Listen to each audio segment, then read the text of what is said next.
यीशु या यीशु मसीह, जिन्हें नासरत का यीशु भी कहा जाता है, ईसाई पंथ के प्रवर्तक हैं। ईसाई लोग उन्हें परमपिता परमेश्वर का पुत्र और ईसाई त्रिदेव परमेश्वर का तृतीय सदस्य मानते हैं।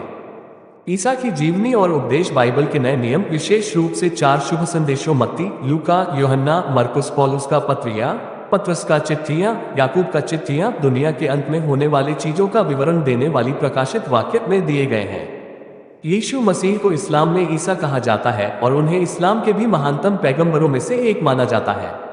उन्हें इस्लामी परंपरा में भी एक महत्वपूर्ण पैगंबर माना गया है तथा कुरान में उनका जिक्र है। जन्म और बचपन। बाइबल के अनुसार ईसा की माता मरियम गलीलिया प्रांत के नाजरेत गांव की रहने वाली थी। उनकी सगाई दाऊद के राजवंशी यूसुफ नामक बढ़ई से हुई थी।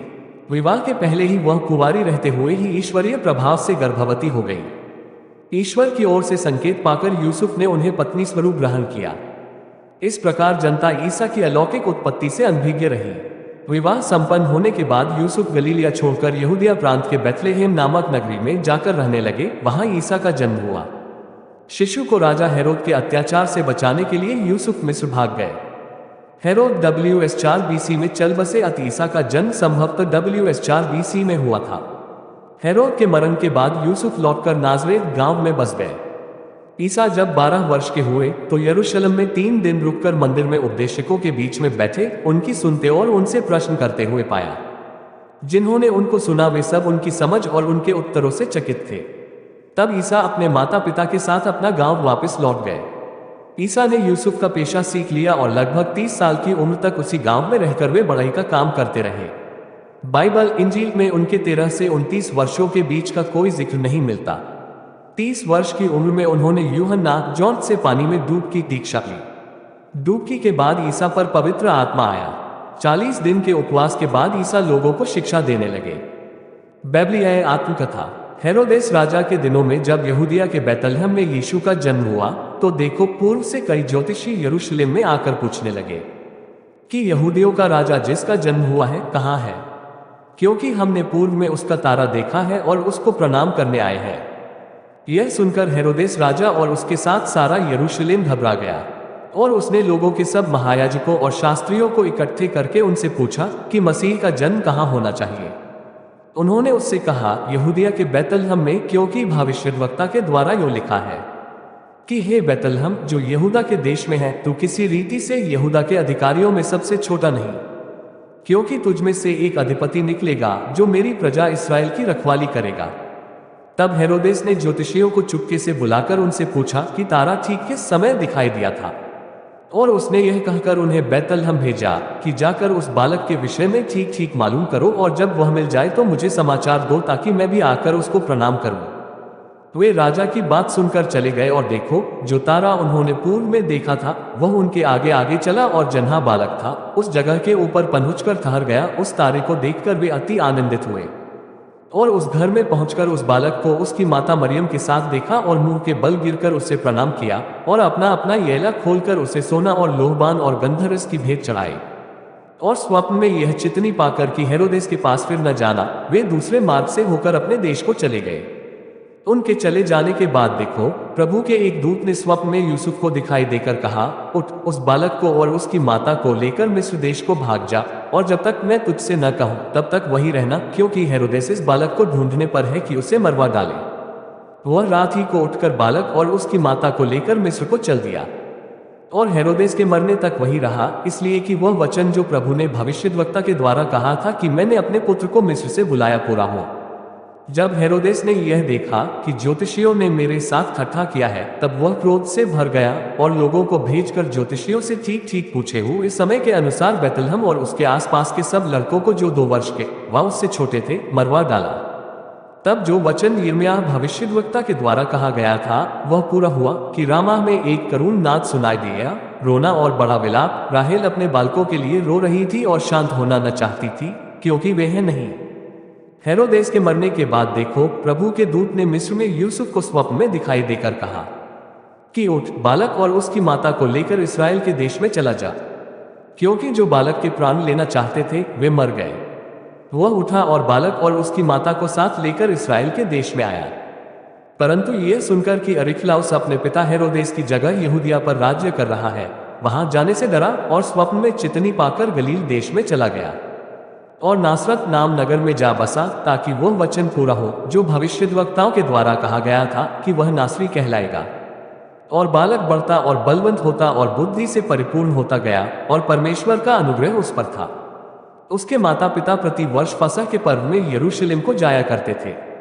जब वह 12 वर्ष का हुआ तो वे पर्व की रीति के अनुसार यरूशलेम को गए, और जब वे उन दिनों को पूरा करके लौटने लगे तो वह लड़का यीशु यरूशलेम में रह गया, और यह उसके माता पिता नहीं जानते थे। वे यह समझकर कि वह और यात्रियों के साथ होगा, एक दिन का पड़ाव निकल गए और उसे अपने कुटुंबियों और जान पहचानों में ढूंढने लगे।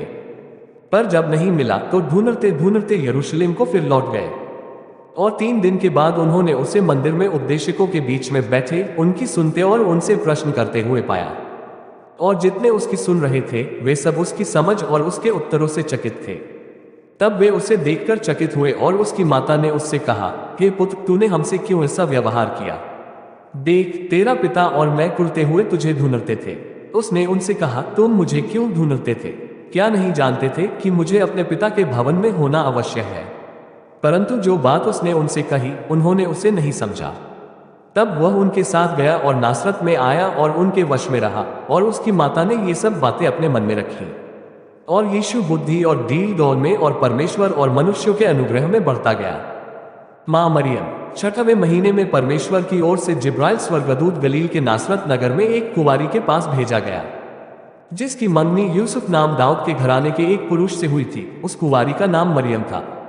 और स्वर्गदूत ने उसके पास भीतर आकर कहा, आनंद और जय तेरी हो, जिस पर ईश्वर का अनुग्रह हुआ है, प्रभु तेरे साथ है। वह उस वचन से बहुत घबरा गई और सोचने लगी कि यह किस प्रकार का अभिवादन है। स्वर्गदूत ने उससे कहा, हे मरियम, भयभीत ना हो, क्योंकि परमेश्वर का अनुग्रह तुझ पर हुआ है। और देख, तू गर्भवती होगी और तेरे एक पुत्र उत्पन्न होगा, तू उसका नाम यीशु रखना। वह महान होगा और परम प्रधान का पुत्र कहलाएगा, और प्रभु परमेश्वर उसके पिता दाऊद का सिंहासन उसको देगा, और वह याकूब के घराने पर सदा राज्य करेगा, और उसके राज्य का अंत न होगा। मरियम ने स्वर्गदूत से कहा, यह क्यों कर होगा? मैं तो पुरुष को जानती ही नहीं। स्वर्गदूत ने उसको उत्तर दिया कि पवित्र आत्मा तुझ पर उतरेगा और परमप्रधान की सामर्थ तुझ पर छाया करेगी, इसलिए वह पवित्र जो उत्पन्न होने वाला है परमेश्वर का पुत्र कहलाएगा। धर्म प्रचार। 30 साल की उम्र में ईसा ने इस्राएल की जनता को यहूदी धर्म का एक नया रूप प्रचारित करना शुरू कर दिया। उस समय 30 साल से कम उम्र वाले को सभागृह में शास्त्र पढ़ने के लिए और उपदेश देने के लिए नहीं दिया करते थे। उन्होंने कहा कि ईश्वर जो केवल एक ही है, साक्षात प्रेम रूप है, और उस वक्त के वर्तमान यहूदी धर्म की पशु बलि और कर्मकांड नहीं चाहता। यहूदी ईश्वर की परमप्रिय नस्ल नहीं है। ईश्वर सभी मुल्कों को प्यार करता है। इंसान को क्रोध में बदला नहीं लेना चाहिए और क्षमा करना सीखना चाहिए। उन्होंने स्पष्ट रूप से कहा कि वे ही ईश्वर के पुत्र हैं, वे ही मसीह हैं और स्वर्ग और मुक्ति का मार्ग है। यहूदी धर्म में कयामत के दिन का कोई खास जिक्र या महत्व नहीं था, पर ईसा ने कयामत के दिन पर खास जोर दिया, क्योंकि उसी वक्त स्वर्ग या नरक इंसानी आत्मा को मिलेगा। ईसा ने कई चमत्कार भी किए। विरोध, मृत्यु और पुनरुत्थान। यहूदियों के कट्टरपंथी रब्बियों धर्मगुरुओं ने ईसा का भारी विरोध किया। उन्हें ईसा में मसीहा जैसा कुछ खास नहीं लगा। उन्हें अपने कर्मकांडों से प्रेम था। खुद को ईश्वर पुत्र बताना उनके लिए भारी पाप था।